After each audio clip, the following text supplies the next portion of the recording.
మీరు చూస్తున్నటువంటి దేవాలయము గొర్రెల కాపరులకు దేవదూత దర్శనమిచ్చి గాబ్రియేలు దావీదు నగరమున ఒక రక్షకుడు పుట్టాడు, ఆయన యేసు ప్రభు అని వారికి శుభ సమాచారాన్ని అందించినటువంటి పవిత్రమైన స్థలం.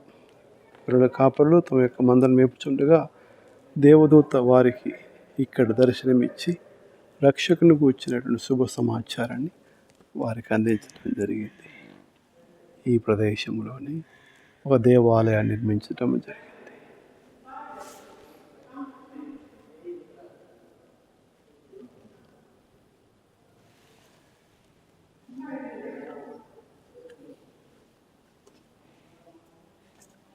Cave, right side. Cave, where the sepulchre was there, no?